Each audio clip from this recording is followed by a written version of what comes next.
Astăzi am fost la piață și vreau să vă arăt ce am mai cumpărat. Covrigei de Buzău, mini brezel, napolitane Gioie, de cacao și vanilie, biscuiți Oreo, turtă dulce învelită în ciocolată, este preferata noastră. Am luat și 2 cutii de înghețată, dar le-am băgat la congelator, dar o să vă arăt. Așa cu almond, migdale, cred, da, și cu căpșuni. Ia să vă și arăt cum că le-am băgat, că am zis să nu se topească. Astea sunt cu căpșuni, iar astea sunt cu ciocolată.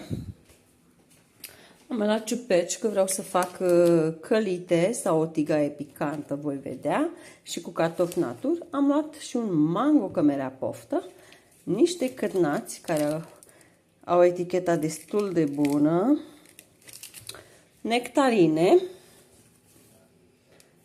cam 1,5 kg, piersici la fel cam 1,5 kg, roșii undeva la maxim 2 kg, morcov jumătate de kilogram și vreo 3 sau 4 kg de struguri, aceștia albi cu boabă mare.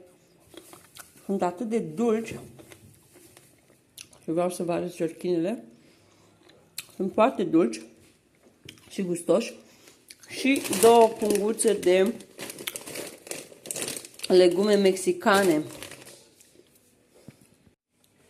O brânză topită de asta de la Hochland, 6 chifle, cu semințe de susan și așa, astea sunt preferatele mele, puin, iar astea a soțului meu. Și ultimul produs care îl băgase soțul meu deja la frigider, brânză de la Hochland, telemea de vacă, este foarte delicioasă, foarte, foarte bună. Mai am vreo 2 cutii prin frigider începute, dar sunt delicioase. Tocmai ce vă spunea că mai am 2 începute în frigider, asta este asta sigilată care am cumpărat-o azi și astea sunt cele desfăcute care mai au foarte puțină brânză în ele, una aici și în asta. Este brânza noastră favorită, are gust de vacă, deci este foarte, foarte bună față de cea de la țărani, ba chiar. Da, și, bineînțeles, ciuperci, nelipsitele ciuperci, 2 cutii de roșii cuburi și una de fasole. Astea au fost cumpărăturile Bonu, nu mai știu pe undele, că inițial spusesem soțului că vreau să filmez ce am cumpărat, dar el a mai băgat de prin ele, dar mare cam astea sunt. Și acum să văd ce fac ceva de mâncare. Am pus cumpărăturile la locul lor. Aici pe blat mi-au rămas fructele și strugurii și ca să ne asigurăm că sunt spălate foarte bine și că nu mai au chimicale, pesticide, este foarte important să le spălăm cu bicarbonat de sodiu și puțin oțet. Puteți să faceți lucrul acesta și în ghiuvetă, dar eu folosesc ghiuveta și nu pot să las fructele în ghiuvetă timp de 15 minute, pentru că atât se lasă, între 10 și 15 minute, și atunci am ales un bol destul de mare. Am să pun puțin oțet și o cantitate generoasă, undeva la 2-3 linguri de bicarbonat.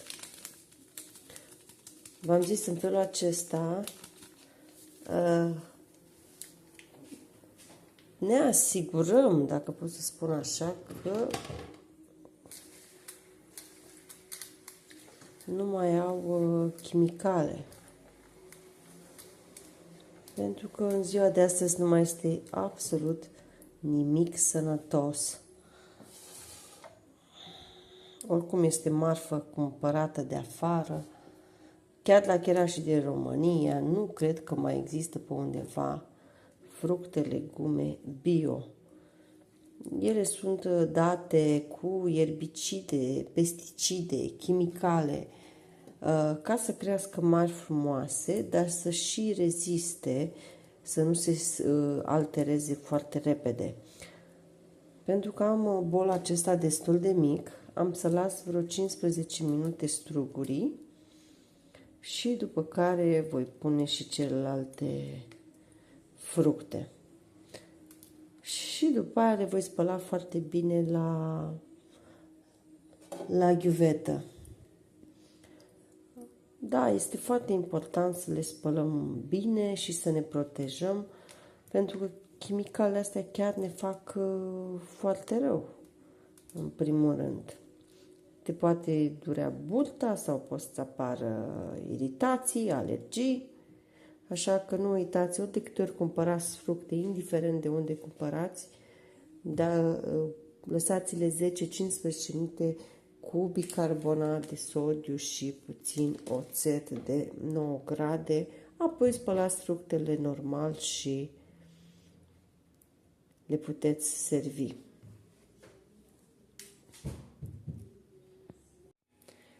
După 15 minute le-am spălat din nou foarte bine cu apă rece, după ce au stat, bineînțeles, la muiat cu bicarbonat și oțet. Apoi le-am pus strugurii, i-am pus în bolul acesta și am acoperit cu folie și îi voi băga la frigider. În felul acesta cu folie se vor păstra foarte proaspeți, nu se vor strica repede. Roșiile le-am pus într-o caserolă și le-am pus un șervet de bucătărie de desubt să se scurgă apa de pe ele.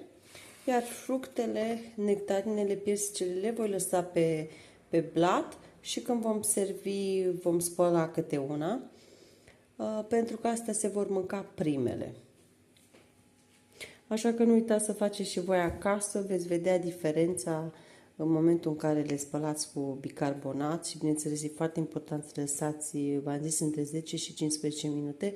Veți simți atunci când veți gusta din ele că sunt mai light, mai bune. M-am apucat să fac mâncare. Aici am gulaș de porc. Încă nu este gata. Iar aici am făcut o ciorbiță de pui. Ea este gata. Aveam poftă de ciorbă de pui. Nu am mai făcut de vreo 2 săptămâni ciorbiță. Cu cartofi, cu paste, cum se face o ciorbă normală. Nu i-am mai pus pătrunjel proaspăt pentru că am avut zazavat de casă și i-am pus și leuștean uscat. Da, și acum aștept, ciorba este gata, și acum aștept gulașul să fie gata. Când cartofii sunt aproape fierți, eu atunci adaug bulion mai mult. Deocamdată am pus așa puțină pastă de ardei să fie roșu, să-i țină pe ei tari cartofii, să nu se sfarme. Tocana este gata, mi-am pus în farfurie să mănânc cu ceapă și cu chiflă. A ieșit delicioasă pentru că am pus și puțină șuncă afumată și cârnați în ea și carne de porc. Tocană, gulaș, cum vreți să-i spuneți.